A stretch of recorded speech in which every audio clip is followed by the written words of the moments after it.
America और Iran के बीच जारी जंग अब एक ऐसे मोड़ पर पहुंच गई है जिसने पूरी दुनिया की चिंता बढ़ा दी है।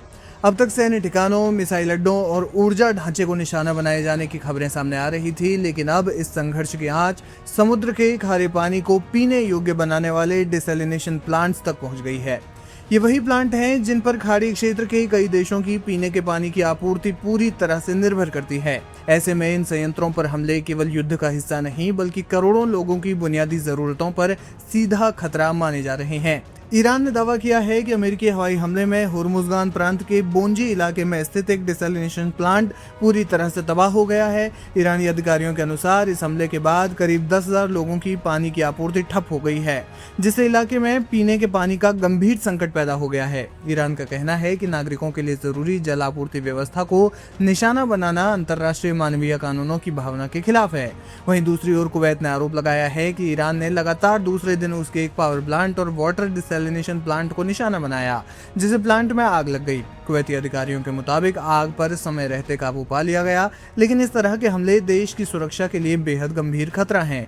कुवैत सरकार ने कहा कि अगर ऐसे हमले जारी रहे तो देश की आवश्यक सेवाएं और आम लोगों की पानी की आपूर्ति प्रभावित हो सकती है। दरअसल खाड़ी क्षेत्र के अधिकांश देशों के लिए डिसैलिनेशन प्लांट जीवन रेखा है। यह संयंत्र समुद्र के खारे पानी से नमक और अन्य अशुद्धियां निकालकर उसे पीने योग्य बनाते हैं। रेगिस्तानी इलाकों में जहां प्राकृतिक मीठे पानी के स्रोत बेहद सीमित हैं, वहां यही तकनीक करोड़ों लोगों की प्यास बुझाती है। आंकड़ों पर नजर डालें तो कुवैत और ओमान करीब अपनी 90% पानी की जरूरत डिसैलिनेशन प्लांट से पूरी करते हैं। बहरीन में यह आंकड़ा 85% है, जबकि सऊदी अरब अपनी करीब 70% पानी की जरूरत इस प्रक्रिया के जरिए पूरा करता है। अबू धाबी, दुबई, दोहा, कुवैत सिटी और जेद्दा जैसे बड़े शहर लगभग पूरी तरह इन्हीं संयंत्रों पर निर्भर हैं। ऐसे में अगर ये प्लांट बड़े पैमाने पर निशाना बनते हैं तो लाखों नहीं बल्कि करोड़ों लोगों के सामने पीने के पानी का संकट खड़ा हो सकता है। ईरान की स्थिति इससे कुछ अलग है। देश पूरी तरह डिसैलिनेशन पर निर्भर नहीं है, लेकिन उसके सूखा प्रभावित तटीय इलाकों में समुद्री पानी को मीठा बनाने वाले संयंत्र पानी का एक महत्वपूर्ण स्रोत हैं। इसलिए ईरान में भी ऐसे प्लांट पर हमला स्थानीय आबादी के लिए गंभीर मानवीय संकट पैदा कर सकता है। जानकार मानते हैं कि अगर युद्ध में ऊर्जा संयंत्रों के साथ साथ जलापूर्ति से जुड़े बुनियादी ढांचे भी लगातार निशाने पर आते रहे तो इसका असर केवल सैन्य मोर्चे तक सीमित नहीं रहेगा। अस्पतालों, उद्योगों, बिजली उत्पादन और आम नागरिकों की रोजमर्रा की जिंदगी पर भी इसका गहरा प्रभाव पड़ेगा। पानी जैसी बुनियादी जरूरत प्रभावित होने से मानवीय संकट और बड़े पैमाने पर विस्थापन की आशंका भी बढ़ सकती है। हालांकि दोनों पक्षों के आरोपों की स्वतंत्र रूप से पुष्टि नहीं हो सकी। कुल मिलाकर मध्य पूर्व इस समय गंभीर संकट में नजर आ रहा है।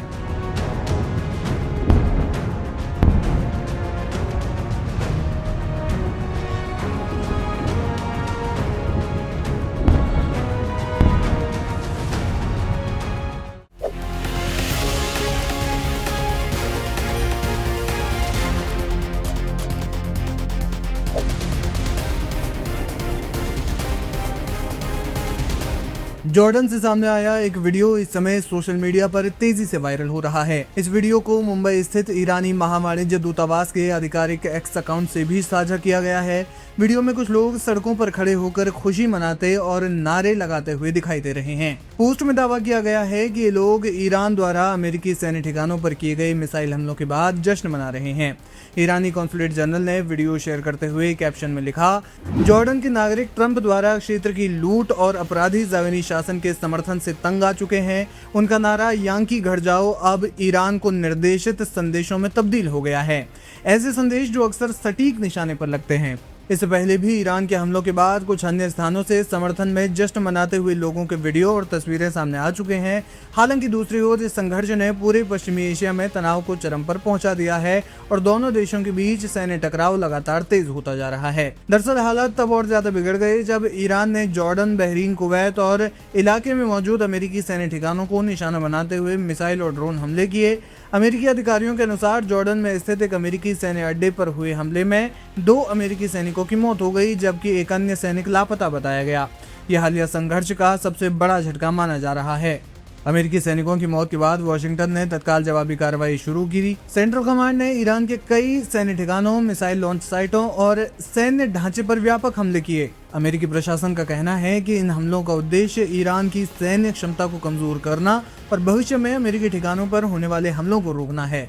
वहीं ईरान ने साफ कर दिया कि वो पीछे हटने वाला नहीं है। ईरानी नेतृत्व ने अमेरिका पर पहले हुए समझौतों को तोड़ने का आरोप लगाते हुए कहा कि अगर हमले जारी रहे तो उसका जवाब और ज्यादा कठोर होगा। तेहरान का दावा है कि उसने केवल अमेरिकी सैन्य ठिकानों को निशाना बनाया है और ये कार्रवाई अमेरिकी हमलों के जवाब में की गई है। इसी बीच सोशल मीडिया पर युद्ध से जुड़े वीडियो लगातार सामने आ रहे हैं। जॉर्डन से सामने आया ये वीडियो भी उसी कड़ी का हिस्सा माना जा रहा है। वीडियो में दिख रहे लोग ईरानी मिसाइलों को देखकर खुशी मनाते हुए नजर आ रहे हैं। हालांकि अलग अलग देशों में युद्ध को लेकर अलग अलग प्रतिक्रियाएं देखने को मिली है।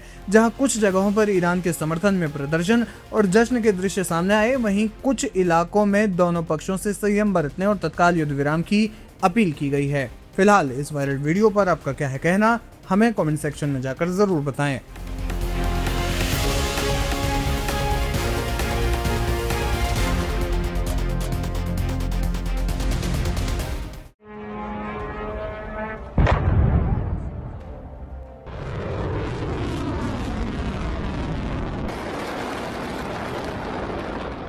मध्य पूर्व में ईरान और अमेरिका के बीच जारी सैन्य टकराव और ज्यादा गंभीर होता जा रहा है। अमेरिकी सेना ने लगातार 7वीं रात भी ईरान के खिलाफ हवाई हमले जारी रखे और अपने अभियान का विस्तार देश के मध्य हिस्सों तक कर दिया।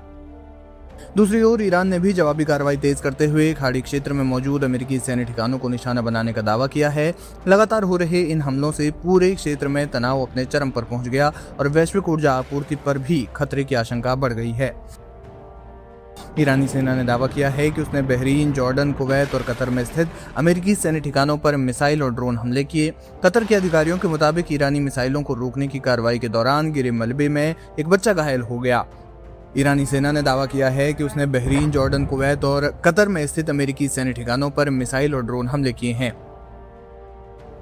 कतर के अधिकारियों के मुताबिक ईरानी मिसाइलों को रोकने की कार्रवाई के दौरान गिरे मलबे में एक बच्चा घायल हो गया। वहीं ईरानी मीडिया ने दावा किया है कि हुर्मुज़ जलमरुमध्य के पास 2 तेल टैंकरों में आग लग गई। ये वही समुद्री मार्ग है जहां से दुनिया के बड़े हिस्से के कच्चे तेल की सप्लाई होती है। ऐसे में ये बढ़ता तनाव अंतर्राष्ट्रीय बाजारों के लिए भी चिंता का विषय बन गया है।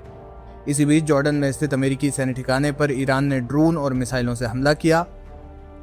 अमेरिकी सेना के अनुसार युद्ध शुरू होने के बाद से ईरान के हमले लगातार तेज हो गए हैं। जानकारी के लिए बता दें कि इस हमले में अब तक 16 अमेरिकी सैनिकों की मौत हो गई है, जो अमेरिका ने आधिकारिक रूप से बताया है, लेकिन ईरान मानता है कि इससे कहीं ज्यादा सैनिकों को मौत के घाट उतारा गया है।